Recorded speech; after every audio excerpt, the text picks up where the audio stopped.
Wonderful SR ક્રિએશનમાં આપ સર્વેનું સ્વાગત છે. આજે આપણે જોઈશું પુરુષોત્તમ માસમાં સાંભળવામાં આવતી નણંદ ભાભીની કથા. મિત્રો, વિડીયો પસંદ આવે તો વિડીયોને લાઈક કરશો, વધારેમાં વધારે શેર કરશો. જો ચેનલમાં નવા હોય તો ચેનલને સબસ્ક્રાઈબ જરૂરથી કરશો. એક ગામ હતું, તેમાં બ્રાહ્મણ બ્રાહ્મણી રહે. તેમની સંતાનમાં 7 દીકરા હતા. હજી દીકરાઓ નાના હતા અને ભણતા હતા. બ્રાહ્મણ ગામમાં ભિક્ષાવૃત્તિ તથા કથા વાર્તા કરી આખા કુટુંબનું માંડ માંડ પૂરું કરતો હતો. કેટલીક વાર બ્રાહ્મણ અને બ્રાહ્મણીને ભૂખ્યા પેટે સૂઈ રહેવું પડતું. આવી ગરીબ હાલત છતાં બ્રાહ્મણ અને બ્રાહ્મણીમાં ખાનદાની અને ધાર્મિક ભાવના પૂર્ણપણે ભરેલા હતા. બ્રાહ્મણીનો ભાઈ તે જ ગામમાં રહેતો હતો. તે પૈસે ટકે સુખી હતો, ખાનદાની હતો, પણ તેની પત્ની ઈર્ષ્યાળુ અને અભિમાની હતી. ભાઈના ઘરમાં ભાભીનું ચલણ હતું. ભાભી કરે તે થાય. ભાઈ તો ભાભી કહે તેમ વર્તે. ભાભી ભાઈને કહે, તમે તમારે વેપાર કરી રાખો, ઘરમાં અને વ્યવહારમાં તમારે માથું મારવું નહીં, હું બધું સંભાળી લઈશ. આ ભાઈ ભાભીને સંપત્તિ ઘણી પણ એકેય સંતાન નહીં. કુદરતનો નિયમ પણ કંઈક અજબ છે. જ્યાં ખાવા ન હોય ત્યાં ઢગલાબંધ બાળકો હોય, જ્યાં ખાવા હોય ત્યાં ખાનાર ન હોય. એવામાં પુરુષોત્તમ માસ આવ્યો. બ્રાહ્મણ અને બ્રાહ્મણીએ પુરુષોત્તમ માસનું વ્રત કરવાનું નક્કી કર્યું. બીજી બાજુ બ્રાહ્મણીની ભાભીએ પણ આ વ્રત કરવાનું રાખ્યું. બ્રાહ્મણ અને બ્રાહ્મણી સવારે વહેલા ઉઠીને નદીએ સ્નાન કરવા જાય, કાંઠા ગોરમાનું પૂજન કરે, કથા વાર્તા સાંભળે, શક્તિ મુજબ દાન દે અને ઘરે આવે. પુરુષોત્તમ ભગવાનનું નામ સ્મરણ કરી ભક્તિ કરે. ભાભી સવારે મોડી ઉઠે, નાહવા માટે નદીએ જાય, ખોળીઓ માંડ માંડ પલાળે અને ભાગમ ભાગ કરતી ઘરે દોડી આવે. તે તો સંતાન પ્રાપ્તિના અર્થે જ પરાણે પરાણે પુરુષોત્તમ માસ કરતી હતી. તેને તેમાં બહુ રસ નહોતો. પુરુષોત્તમ માસ પૂરો થતાં ભાભીએ તેનું ઉજવણું કરવાનું વિચાર્યું. પતિ પાસે સંમતિ લઈ તેણે દોમદમાન સાથે ઉજવણીની તૈયારીઓ કરવા માંડી. તેણે ઘણા સગાવહાલાને જમવા માટે આમંત્રણ આપ્યું. લોકલાજને કારણે તેણે નણંદના ઘરે જઈ કહ્યું, હું પુરુષોત્તમ માસનું ઉજવણું કરું છું, એટલે તમે સાગમટે જમવા આવજો. બધા છોકરા અને પતિ સાથે હું બોલાવું ત્યારે જ આવજો. ખાઉ ખાઉ કરતા દોડ્યા ન આવતા. સૌ જમી રહ્યા પછી હું બોલાવવા આવીશ. આટલું કહી ભાભી ચાલી ગઈ. બ્રાહ્મણીને તેની ભાભીના વેણ સાંભળી ઓછું આવી ગયું. તેની આંખમાં ઝળહળિયા આવી ગયા. તેણે ધીમી રહી આંખ લૂછી નાખી, કેમ કે છોકરાઓ પાસે ઊભા હતા. હરખ ઘેલા થઈ છોકરાઓ નાચવા લાગ્યા. મામાના ઘેર સાંજે જાત જાતનું જમવાનું મળશે તે આશાએ છોકરાઓએ સવારે ખાધું પણ નહીં. બ્રાહ્મણી વિચારવા લાગી, ભાઈ પૈસે ટકે સુખી છે, તેને મદદ કરી શકે તેમ છે, પણ ઈર્ષ્યાળુ ભાભીના હાથમાં ઘરનો કારોબાર હોવાથી આજ દિન સુધી ભાઈ ભાભીએ તેમને જરા પણ મદદ કરી નથી. ભાભીના મેણાટોણા સાંભળવા મળશે તે બીકે તે ભાગ્યે જ પિયર જતી. ઘણા વર્ષો થયા છતાં ભાઈ ભાભીએ તેને વાર તહેવારે એક કપડું પણ આપ્યું નથી. પછી ભાણેજડાને તે શું આપે? આવી ભાભી લોકલાજે આમંત્રણ તો આપતી ગઈ, પણ આશા નથી કે તે મને બોલાવવા આવે. સાંજ પડી. સગાવહાલાઓ બધા બની ઠની તૈયાર થઈ જમવા જવા લાગ્યા.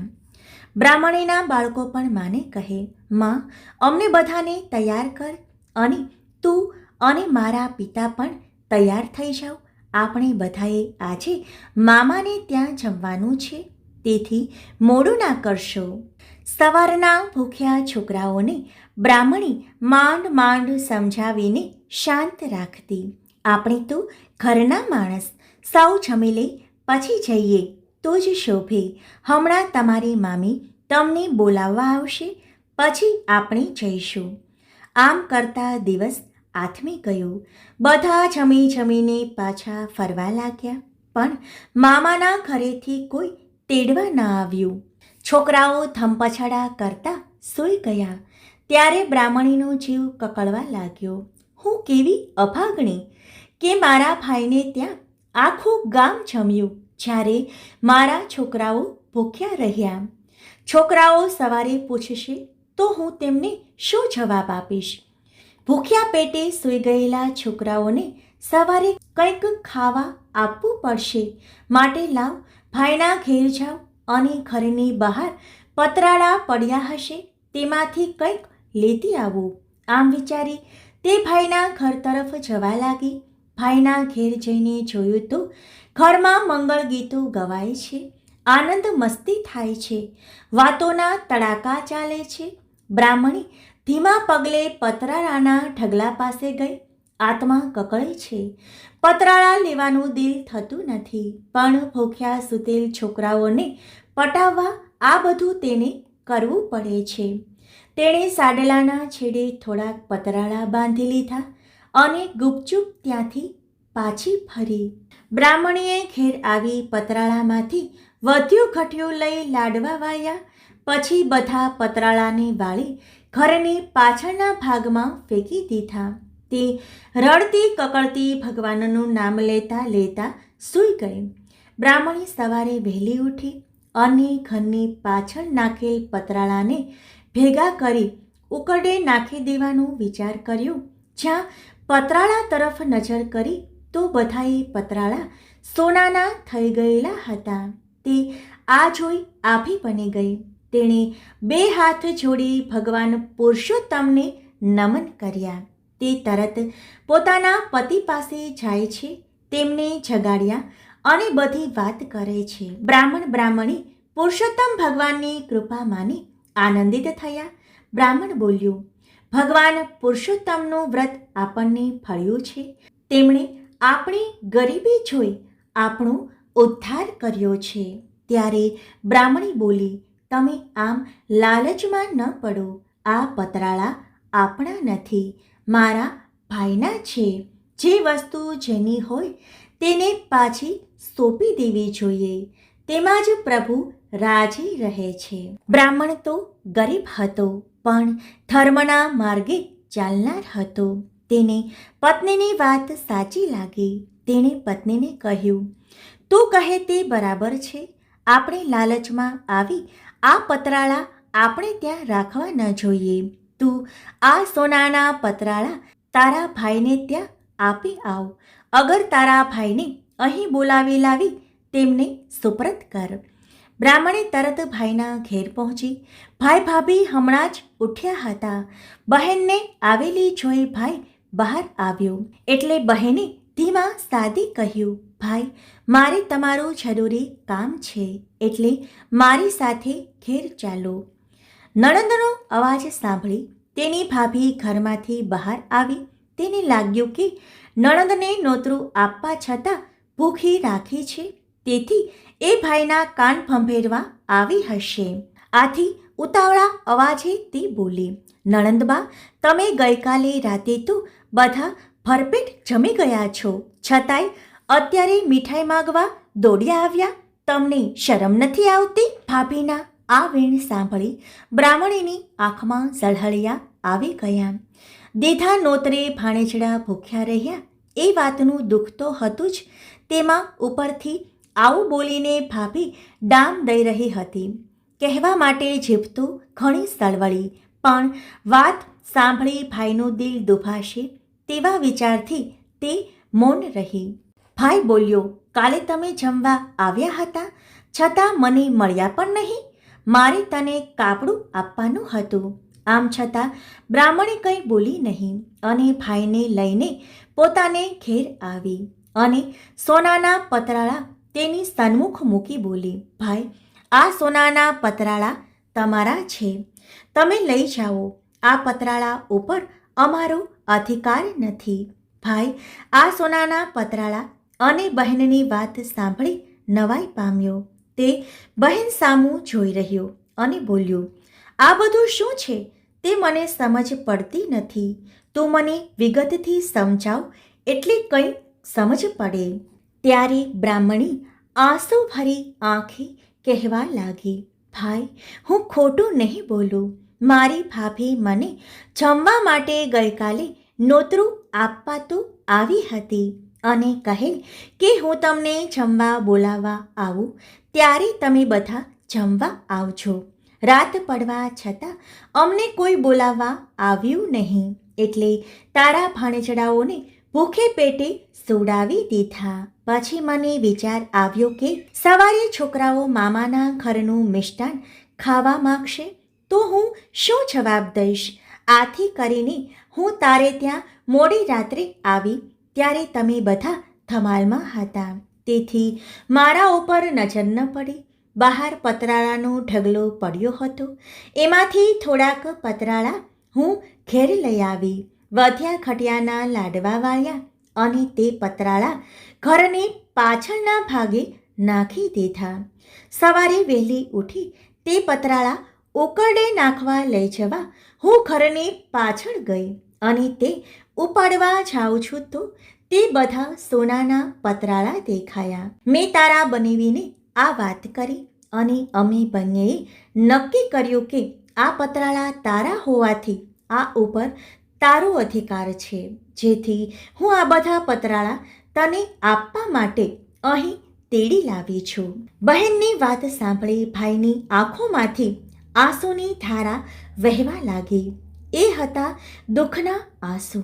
ગામ તેને ત્યાં જમી ગયું અને વાહ વાહ બોલાવી ગયું. જ્યારે તેની બહેન બનેવી અને આ નિર્દોષ ભાણેજડા ભૂખ્યા પેટે સૂઈ રહ્યા, તેની પોતાની પત્ની ઉપર ઘણો તિરસ્કાર છૂટ્યો.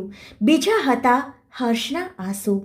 આટલું બધું વીતવા છતાં બહેન ભાઈને જણાવતી નથી અને સોનાના પતરાળા તેને આપવા તૈયાર થઈ છે. આ હતી ગરીબ બહેનની દિલાવરી અને ખાનદાની. ભાઈને રડતો જોઈ બહેને તેને આશ્વાસન આપી શાંત પાડ્યો. ભાઈ તરત સમજી ગયો કે આ ગરીબ બહેનના વ્રતનો પ્રતાપ છે. પુરુષોત્તમ ભગવાને તેના ઉપર કૃપા કરે છે. જ્યારે ભગવાને તેને આપ્યું છે એના ઉપર મારો હક ન ગણાય. જો હું આ લઉં તો હું પાપમાં પડું. છેવટે બહેનને ઉદ્દેશીને ભાઈએ કહ્યું, બહેન, આ પતરાળા ઉપર મારો અધિકાર નથી. આ તો તને ભગવાન પુરુષોત્તમે વ્રતના ફળ સ્વરૂપે આપ્યા છે. આ ધનમાંથી તું પુણ્ય દાન કર. આ તારું છે અને તું ભોગવ. આમ કહી ભાઈ પોતાના ઘરે ચાલ્યો ગયો. બ્રાહ્મણીએ આમાંનું થોડું સોનું વેચી રોકડ નાણું એકઠું કર્યું, ઘરને ઠીકઠાક કર્યું. બ્રાહ્મણી અને બાળકોના નવા કપડાં તૈયાર કર્યા. પછી જમણવાર ગોઠવ્યો. બ્રાહ્મણ અને બ્રાહ્મણી જાતે જઈને ઘરે ઘરે નોતરા દઈ આવ્યા. આ વાત ઉડતી ઉડતી ભાભીના કાને આવી. તેનું મન નારાજ થયું. તેણે તેના પતિને પૂછ્યું, મેં સાંભળ્યું છે કે તમારી બહેન જમણ કરે છે. તેણે આખા ગામને નોતરા આપ્યા છે. તે ખરી વાત? હા, વાત ખરી છે. પુરુષોત્તમ ભગવાને તેના ઉપર કૃપા કરી છે. તે હવે ગરીબ નથી રહી. આપણા કરતાંય તે વધુ ધનવાન થઈ ગઈ છે. આખા ગામને તે જમાડવાની છે. આપણા ઘરે પણ નોતરું આપવા આવશે. થોડી વાર થઈ કે બ્રાહ્મણ અને બ્રાહ્મણી બંને તેમના ઘરે નોતરું દેવા આવ્યા. તેમણે જમવા આવવા માટે નોતરું દીધું અને ચોક્કસથી આવવા માટે કહ્યું. નણંદના નોતરાથી ભાભીના પેટમાં તેલ રેડાયું, પણ કરીશું? તેણી સમય પારખી નણંદ અને નણંદોઈને આવકાર આપી સારું મનાવ્યું. સાંજે જમણવાર થયો. સૌ જમવા આવ્યા. 32 પકવાન અને 33 શાક પીરસાયા. પુરુષોત્તમ ભગવાને રસોઈમાં એવો તો સ્વાદ મૂક્યો કે સૌ કોઈ આંગળા ચાટવા લાગ્યા. બધા રસોઈના ભારોભાર વખાણ કરવા લાગ્યા. છેલ્લે ભાઈ ભાભી અને પોતાના પતિ સાથે બ્રાહ્મણી જમવા બેઠી. સૌથી મોટો ભાણિયો લાડુ લઈને પીરસવા નીકળ્યો. તેણે બધાને ઘીથી લચપચતા લાડુ મૂક્યા અને મામીની થાળીમાં સોનાનો લાડુ મૂક્યો. સોનાનો લાડુ જોઈ મામી બોલી, ભાણેજડા, આ વળી તે મને શું પીરસ્યું? સોનાનો લાડુ ખવાતો હશે? તોય ખરો છે. ત્યારે ભાણેજ ઠાવકું મું રાખી બોલ્યો, મામી, અમે રહ્યા ગરીબ, તમે શોભો તેવું પીરસ્યું છે, માટે પ્રેમથી જમો. તમારા ઘેર અમે જમવા આવ્યા ત્યારે તમે અમારી ઘણી સરભરા કરી હતી, એવી સરભરા અમારાથી નહીં થઈ શકે. આ તો ફૂલ નહીં ને ફૂલની પાંખડી. ભાણેજનો ટોણો મામી તરત સમજી ગઈ. તેનો ભોઠપનો પાર ન રહ્યો. એની આંખો ઉઘડી ગઈ. તેથી આંખમાંથી અનાયાસે આંસુ સરી પડ્યા. તેને ઘણો પસ્તાવો થયો. તેણે ઊભી થઈને નણંદની માફી માંગી. નણંદે તેને માફ કરી દીધી. આ રીતે નણંદે તેને માફી આપી. આ રીતે પુરુષોત્તમ માસનું વ્રત કરવાથી ગરીબ બ્રાહ્મણનો ઉદ્ધાર થઈ ગયો અને તે સુખ શાંતિથી પોતાના પરિવાર સાથે રહેવા લાગી. બોલો પુરુષોત્તમ ભગવાનની જય. મિત્રો, વિડીયો પસંદ આવે તો વિડીયોને લાઈક કરશો, વધારેમાં વધારે શેર કરશો. જો ચેનલમાં નવા હોય તો ચેનલને સબસ્ક્રાઈબ જરૂરથી કરશો. આભાર.